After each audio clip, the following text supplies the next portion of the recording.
আসসালামু আলাইকুম। নবম দশম শ্রেণীর পরিমিতির 16.1 অনুশীলনীর 5 নম্বর অঙ্কটা আজকে সলভ করব। তোমরা অলরেডি স্ক্রিনে কোশ্চেনটা দেখতে পাচ্ছ। তো চলো আমরা সলভ করি। এখানে বলছে যে একটা সমবাহু ত্রিভুজের প্রত্যেকটি বাহুর দৈর্ঘ্য 2 মিটার বাড়ানো হয়েছে, তাই না? তো ফার্স্ট অফ অল আমরা একটু দেখি 5 নম্বর কোশ্চেন। এটা একটা সমবাহু ত্রিভুজ, তাই না? সমবাহু ত্রিভুজের তো প্রত্যেকটা বাহুই কি হয়? সমান হয়, তাই না? প্রত্যেকটা বাহুর দৈর্ঘ্য কত করে দেওয়া আছে? মনে করো a করে দেওয়া আছে। এখন সমবাহু ত্রিভুজের দৈর্ঘ্য কত মিটার তুমি বাড়িয়েছো? 2 মিটার বাড়িয়েছো না, মানে বড় করছো না ত্রিভুজটা। ত্রিভুজটা আগে এরকম ছিল, এখন ত্রিভুজটাকে তুমি বড় করেছো। কত মিটার বলো তো? 2 মিটার করে, অর্থাৎ a+2 দৈর্ঘ্য এখন কত হবে বলো তো? 2 মিটার করে যেহেতু বাড়াইছো। আদি দৈর্ঘ্য কত ছিল a, এখন বাড়িয়েছো 2 মিটার, তাহলে কত হবে? a+2। এখন এই যে দৈর্ঘ্যটা তুমি বাড়িয়েছো না, দেখো আগের যে ত্রিভুজটা, আগের ত্রিভুজের একটা ক্ষেত্রফল ছিল না, এখন যদি দৈর্ঘ্যটা বাড়িয়ে ফেলো তাহলেও তো ক্ষেত্রফল বাড়বে, তাই না? এখন ক্ষেত্রফল দৈর্ঘ্য বাড়ানোর ফলে ক্ষেত্রফল কতটুকু বাড়ছে বলো তো? 6√3 পরিমাণ বেড়ে গেছে ক্ষেত্রফল। 6√3 পরিমাণ ক্ষেত্রফল কি বেড়েছে, তাই না? এখন মনে করো একটু আমরা উদাহরণে চলে যাই। মনে করো তোমার কাছে আছে 100 টাকা, ঠিক আছে? তোমার ফ্রেন্ডের কাছে আছে কত টাকা বলো তো? 70 টাকা আছে। তাহলে তোমার কাছে কত টাকা বেশি আছে? 30 টাকা তোমার কাছে বেশি আছে। এখন এই যে তোমার কাছে 30 টাকা বেশি আছে, এটা তুমি কিভাবে বের করছো? 100 এর সাথে তুমি 70 তুমি বিয়োগ করেছো, তাই না? তাহলেই তো তুমি বের করছো যে তোমার কাছে 30 টাকা বেশি আছে। তো একই রকম ভাবে এটা ছোট ত্রিভুজ, এটা কি বড় ত্রিভুজ। এটা ছোট ত্রিভুজের ক্ষেত্রফল, এটা বড় ত্রিভুজের ক্ষেত্রফল। তাহলে বড় ত্রিভুজের ক্ষেত্রফলের সাথে ছোট ত্রিভুজের ক্ষেত্রফল যদি তুমি বিয়োগ করো, তাহলেই তুমি বের করতে পারবা কতটুকু মানে বেশি বেশি ক্ষেত্রফল আছে, তাই না? কতটুকু বেড়ে গেছে ক্ষেত্রফল, সেটাই তুমি বের করতে পারবা, তাই না? আমার কথা কি বুঝতে পারছো? অর্থাৎ বড় ত্রিভুজের সাথে ছোট ত্রিভুজ যদি আমি বিয়োগ করি, তাহলে কি কতটুকু বেড়েছে বা কতটুকু বৃদ্ধি পেয়েছে সেটা আমরা বের করতে পারবো ক্ষেত্রফল। তাহলে এখানে আমরা লিখবো যে প্রাথমিকভাবে প্রাথমিকভাবে প্রাথমিকভাবে ত্রিভুজের ক্ষেত্রফল, তাই না? ত্রিভুজের ক্ষেত্রফল, ত্রিভুজের ক্ষেত্রফল। তাহলে এটা কি ত্রিভুজ বলতো? সমবাহু ত্রিভুজ। সমবাহু ত্রিভুজের প্রত্যেকটা বাহু সমান হয়। এখন প্রাথমিকভাবে প্রাথমিক ত্রিভুজ কোনটা বলতো? প্রাথমিক ত্রিভুজ কি এটা না? এটাই তো প্রাথমিক ত্রিভুজ, তাই না? এই প্রাথমিক ত্রিভুজের ক্ষেত্রফল, সমবাহু ত্রিভুজের ক্ষেত্রফলের সূত্র কি বলতো? √3/4 a স্কয়ার না? বাহু স্কয়ার, তাহলে বাহুর মান কত? a, তাহলে ওই এর উপর স্কয়ার, তাই না? আবার এবার কত মিটার বাড়িয়েছো বলতো ক্ষেত্রফল? বাহুর দৈর্ঘ্য কত মিটার বাড়িয়েছো? 2 মিটার বাড়িয়েছো। এখন এখানে লিখবা 2 মিটার, 2 মিটার বাড়ানোর ফলে ক্ষেত্রফল, ত্রিভুজের ক্ষেত্রফল। ক্ষেত্রফল কত হবে বলতো? √3/4। এখন বাহুর মান কত বলতো? √3/4 বাহু স্কয়ার। বাহুর মান কত? এখন বাড়ানোর ফলে a+2, তাহলে a+2 এর উপর কি হবে? স্কয়ার হয়ে যাবে। বুঝতে পারছো? বুঝতে পারছো? তো এটা হচ্ছে ছোট ত্রিভুজ আর এটা হচ্ছে বড় ত্রিভুজ। এখন বড় ত্রিভুজের সাথে ছোট ত্রিভুজ বিয়োগ করলে আমি বের করতে পারবো যে মানে ক্ষেত্রফল কতটুকু বেশি আছে, তাই না? ওকে, তাহলে এখন এখানে লিখবা যে প্রশ্ন মতে এখন বড় ত্রিভুজের ক্ষেত্রফল কোনটা? এটা, অর্থাৎ √3/4 a+2 মাইনাস বিয়োগ করবা ছোট ত্রিভুজের ক্ষেত্রফল √3/4 a স্কয়ার। তাহলে কতটুকু বেড়েছে বলতো? 6√3 পরিমাণ বেড়েছে, 6√3। এখন উভয় পক্ষ থেকে কি করা যায় বলতো? এখানে √3/4 আছে, আবার এখানে দেখো a+b² সূত্র, তাই না? a+b² সূত্র। তাহলে a+b² সূত্র কি বলতো? এই যে a স্কয়ার প্লাস 2a, এই যে a আর এখানে কত? b। এখন প্লাস কত? b², 2 এর উপর স্কয়ার, তাই না? আর এই পাশে কত বলো তো? √3/4 a স্কয়ার আর কত? 6√3, তাই না? এখন তো একটু লক্ষ্য করো, এখানে কত? √3/4। এখন দেখো এর উপর স্কয়ার করলে কত হয়? a² প্লাস 2 এর সাথে গুণ করলে কত হয়? 4a প্লাস 4, ঠিক আছে? আর এই পাশে কত? Minus √3/4 a square equals to কত বলো তো? এই পাশে কত আছে? 6√3। বুঝতে পারলা? আচ্ছা একটু লক্ষ্য করো, এখন কি করা যায় বলো তো? এখানে তুমি দেখো, এখানে একটা ভ্যালু, এই পাশে একটা ভ্যালু। এখন কি দুইটা মান মাঝখানে কি আছে? মাইনাস আছে। এখন তুমি একটা জিনিস সেম দেখতে পাচ্ছ, √3/4, এখানে √3/4, অর্থাৎ √3/4 তুমি কমন নিতে পারো। অর্থাৎ √3/4 তুমি কমন নিয়েছো। কমন নেওয়া মানে কি? ভাগ করা। এখন এই পক্ষের মানে এতটুকের সাথে তুমি √3/4 ভাগ করবা, তাহলে √3/4 আর √3/4 কাটা থাকে শুধু এইটা, তাই না? তাহলে এইটাই তুমি লিখবা যে a² প্লাস 4a প্লাস 4। অনুরূপভাবে মাইনাস, এখানে মাইনাস রয়েছে, মাইনাস দিলা। এবার এতটুকুর সাথে এইটা ভাগ করবা, তো √3/4 আর √3/4 কাটা থাকে শুধু কত? a²। তাহলে এই a²টা এখানে রাখবা, আর এই পাশে কত? 6√3, তাই না? ওকে, একটা জিনিস লক্ষ্য করো, √3/4। এখন দেখো এই যে a² আর a² কাটা থাকে শুধু কত বলো তো? 4a প্লাস 4 আর ওই পাশে কত 6√3। এখন তুমি কি করবে বলো তো, এই যে 4a প্লাস 4 এর সাথে √3/4 কি অবস্থায় রয়েছে বলো তো, গুণ অবস্থায় রয়েছে না। তো কোনো কিছুকে আমি যদি ওই পাশে পাঠাই তাহলে কি হয়ে যাবে, ভাগ হয়ে যাবে। এখন কোশ্চেন হচ্ছে যে আপনি এটাকে কেন পাঠাচ্ছেন, কারণ আমার বাহুর দৈর্ঘ্য লাগবে, এর মান লাগবে। তো এর সাথে সংযুক্ত আছে পুরাটা, তো আমাকে পুরাটাই রাখতে হবে আপাতত। আর যেটা সংযুক্ত অবস্থায় আছে, গুণ অবস্থায় আছে, সেটাকে পাঠিয়ে দেবো ওই পাশে। ওই পাশে পাঠিয়ে দিলে কি হয়ে যাবে বলো তো, ভাগ হয়ে যাবে না, জিনিসটা এইরকম হবে না। তুমি তো জানো √3/4 এরকম হবে, তাই না? তো দেখো এইটা একটা ভগ্নাংশ, এইটাও কিন্তু একটা ভগ্নাংশ। এটা ভগ্নাংশ কিভাবে, এই যে তুমি এই যে 6√3 নিচে তো মনে হয় একটা 1 আছে, তাই না? দুইটা ভগ্নাংশ একসাথে থাকতে পারে না, তখন কি করবো বলো তো, গুণ করে দিব। গুণ করলে কি হয় বলো তো, উল্টিয়ে যায় না, উল্টিয়ে যায় না, অর্থাৎ 4টা উপরে চলে যাবে এবং √3টা নিচে থাকবে। তাহলে এই দেখো √3 এবং √3 কাটা, ঠিক আছে? তাহলে কত থাকে বলো তো, 6 এর সাথে 4 গুণ করলে কত হয়, 4 6 4 6 24, তাই না? 4 6 24। তাহলে এখানে কত 4a = 24, আর এই -4টা ওই পাশে গেলে +4টা ওই পাশে গেলে কি হয়ে যাবে, মাইনাস হয়ে যাবে। তাহলে এখানে 24 সাথে 4 বিয়োগ করলে কত হয়, 20 হয়। তাহলে এখানে কত 4a = কত 20। তাহলে এখানে এর মান কত হবে বলো তো, এই যে 20 এর সাথে তুমি জাস্ট 4 দ্বারা ভাগ করে দিবা, অ্যানসার কত হবে বলো তো, 5 হবে। বাহুর দৈর্ঘ্য কত বলো তো, 5, মানে এর মান তুমি বের করে ফেলছো। এখন তোমাকে এই বলছে ত্রিভুজের বাহুর দৈর্ঘ্য বের করতে, এখন অলরেডি কিন্তু বাহুর দৈর্ঘ্য বের হয়ে গেছে। এখন এককগুলা মিটারে ছিল, 5 মিটার, এটাই হচ্ছে তোমার কাঙ্ক্ষিত অ্যান্সার, ঠিক আছে? এখন যদি তোমাকে বলি ত্রিভুজের ক্ষেত্রফল বের করো, তাহলে দেখো এই যে ত্রিভুজের ক্ষেত্রফলের সূত্র এটা ছিল, তোমার বাহুর মান পেন্ডিং ছিল আর কি, বাহুর মান বের করা হয়নি, এই যে বের করে ফেলছো, 5 এর উপর স্কয়ার করে দাও, 25 গুণ করে দাও, ক্যালকুলেশন করে দাও, তাহলে তোমার ত্রিভুজের ক্ষেত্রফল বের হয়ে যাবে। আবার যদি বলে যে 2 মিটার বাড়ানোর ফলে, তখন আবার ত্রিভুজের ক্ষেত্রফল কত হবে, এই যে বাহুর মান পেয়ে গেছো, এখন এই যে এর জায়গায় বাহুর মানটা বসায় দাও, ক্যালকুলেশন করো, হয়ে যাবে। অনুশীলনের 6 নম্বর অঙ্কটা এখন আমরা সলভ করব। তোমরা স্ক্রিনে দেখতে পাচ্ছ, এই কোশ্চেনটা শর্ট কোশ্চেনের জন্য অনেক বেশি গুরুত্বপূর্ণ। এখানে কি দেওয়া আছে বলো তো, একটা ত্রিভুজের দুই বাহুর দৈর্ঘ্য দেওয়া আছে 26 এবং কত 28 মিটার, ক্ষেত্রফল দেওয়া আছে, ওই ত্রিভুজের অন্তর্ভুক্ত কোণ বের করতে হবে। অনেক সোজা একটা কোশ্চেন। সো আমরা একটু সলভ করি।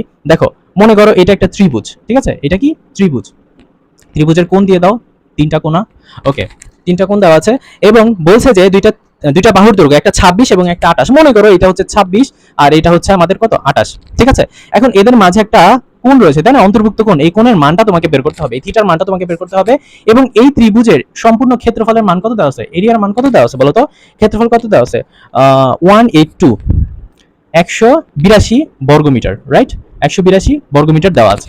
তো তুমি তো জানো একটা ত্রিভুজের দুটি বাহু যদি দুটি বাহু এবং একটি কোণ থাকে, তাহলে ত্রিভুজের ক্ষেত্রফলের সূত্র কি হবে, তুমি তো জানো, তাই না?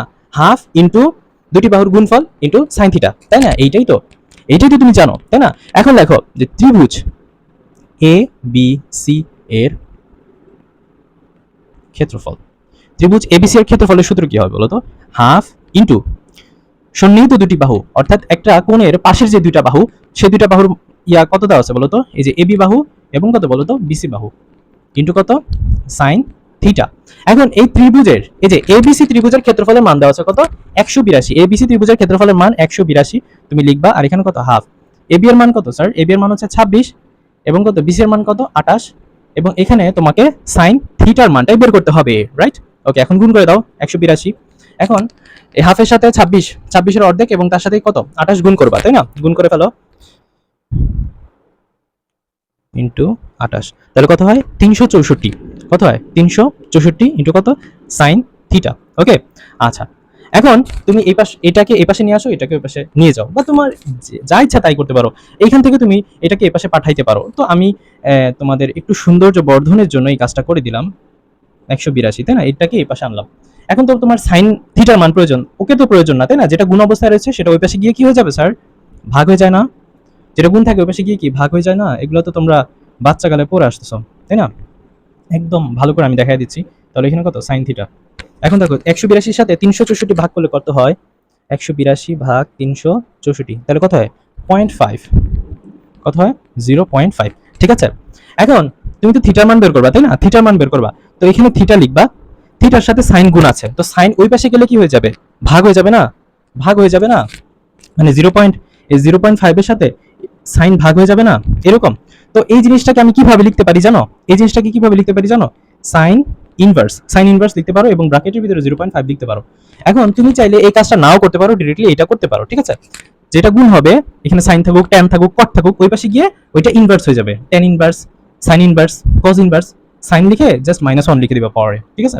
এখন এটা ক্যালকুলেটর বসাও, সাইন ইনভার্স করো। সাইন ইনভার্স কিভাবে করে ক্যালকুলেটরে, ক্যালকুলেটর কিভাবে করে দেখো তো, আমি তোমাকে দেখাই দিচ্ছি।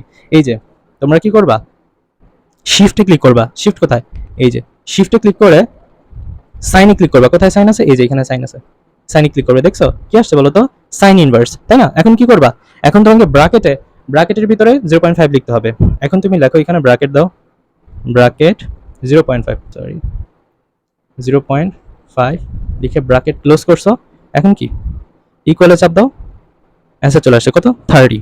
কিন্তু তুমি জানোই সাইন 30 মান হাফ, তাহলে এখানে কত, থিটার মান কত বলো তো, 30। আমি একদম ভালো করে তোমাকে দেখাই দিলাম যাতে অন্য ডেটা বা অন্য ভ্যালু আসলে কোনো সমস্যা না হয়। ঠিক আছে, এটাই হচ্ছে তোমার কাঙ্ক্ষিত অ্যান্সার। আশা করতেছি তোমরা বুঝতে পারছো সবাই।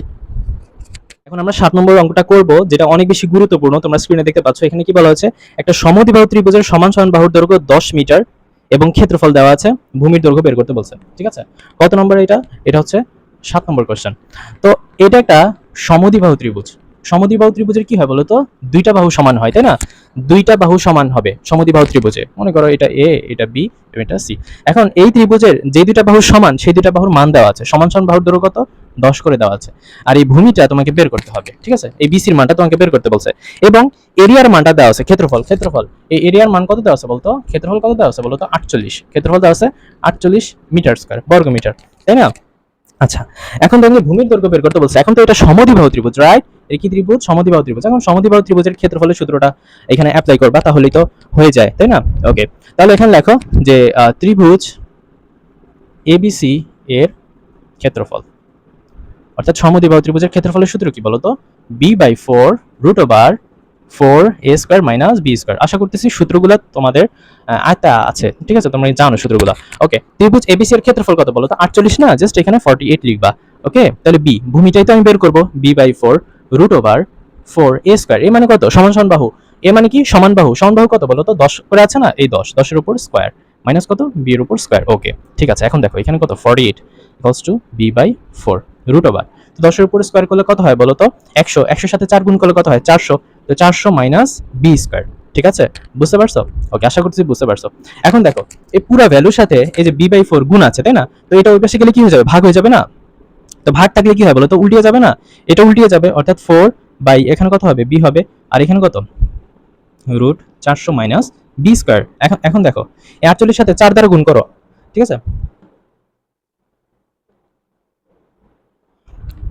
48 এর সাথে 4 দ্বারা গুণ করলে কত, 192, আর নিচে কত আছে, b, আর এই পাশে কত আছে, রুট 400 মাইনাস b²। ঠিক আছে, বুঝতে পারছো? আশা করতেছি বুঝতে পারছো। এখন এই যে রুট ওই পাশে গেলে কি হয়ে যাবে, রুট এই পাশে আসলে কি হয়ে যায় বলো তো, স্কয়ার হয়ে যায় না? রুট এই পাশে আসলে স্কয়ার হয়ে যায় না?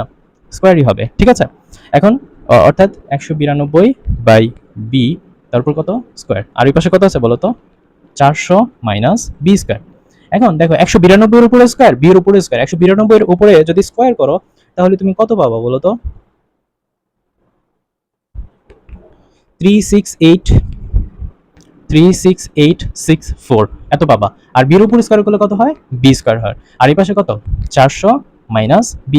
এখন দেখো তো, এটা একটা ভগ্নাংশ, এইটাও একটা ভগ্নাংশ, নিচে মনে হয় 1 আছে না? তো ভগ্নাংশগুলো যদি ইকুয়ালাইজেশন থাকে তাহলে নিচেটার সাথে উপরটা গুণ হয়, আর এই উপরটার সাথে নিচেটা গুণ হয়, মানে আর গুণ হবে। ঠিক আছে, এটার সাথে এক গুণ করলে কত হয় বলো তো, এই যে এটাই তো হয়, তাই না?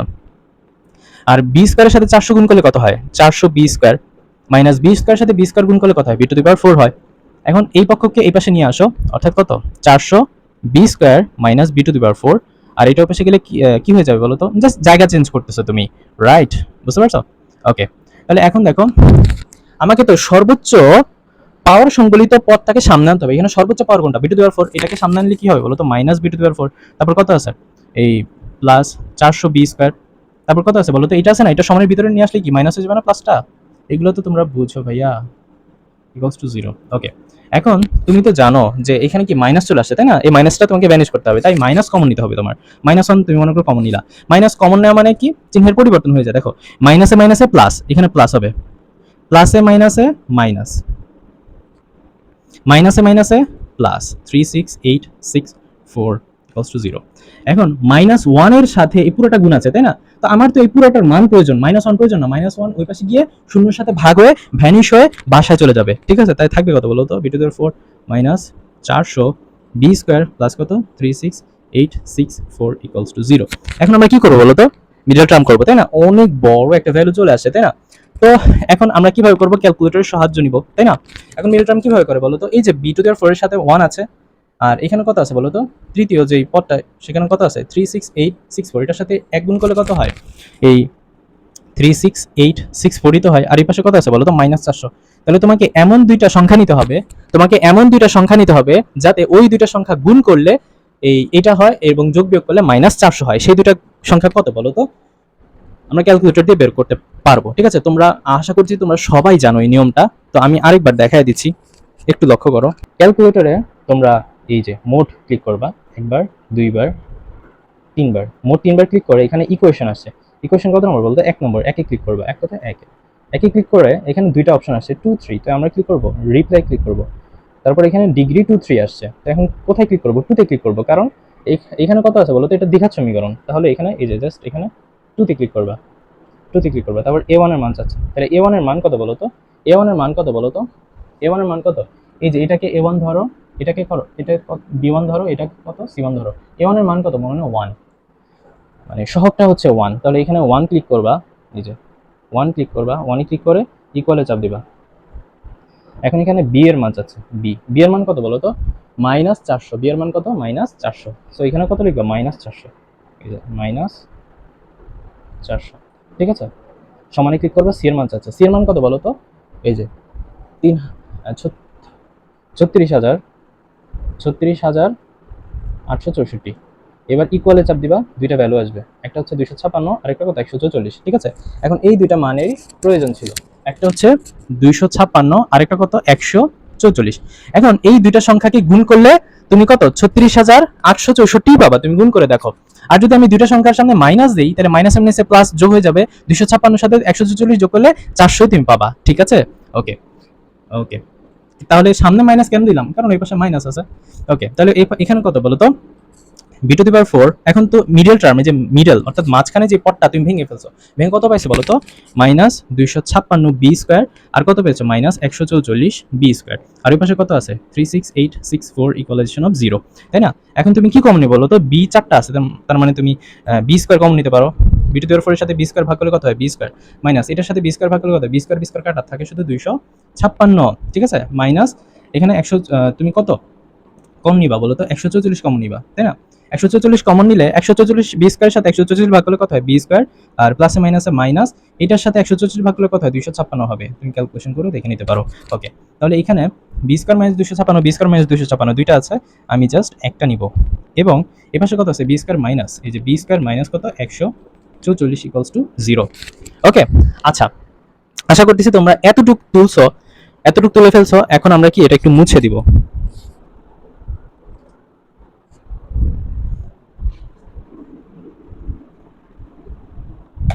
আচ্ছা, এখানে কত আছে? দুইটা মান হবে, হয় b² - 256 ইকুয়ালস টু 0। এটা শুনে 0 না? তাহলে এখানে কত? b² ইকুয়ালস টু কত? 256 পাশে গেলে কি হয়ে যাবে? মাইনাসটা প্লাস হয়ে যাবে। আর এই যে স্কোয়ারটা কি হয়ে যাবে? রুট হয়ে যাবে। 256 এর উপর রুট করলে কত? 256 কে রুট করলে হয় 16। এবং b² - 144 ইকুয়ালস টু 0। তাহলে এখানে কত? b² equals to 144। এখন এই যে স্কোয়ারটা কি হয়ে যাবে? রুট হয়ে যাবে। 144 কে রুট করলে কত হয় বলো তো? 12 হয়। তাহলে বি এর দুইটা মান বের হয়েছে ভূমি, হয় তোমার 16 হবে, নয় 12 হবে। এই দুইটাই হচ্ছে তোমার কাঙ্ক্ষিত অ্যান্সার। আশা করছি তোমরা সবাই বুঝতে পারছো।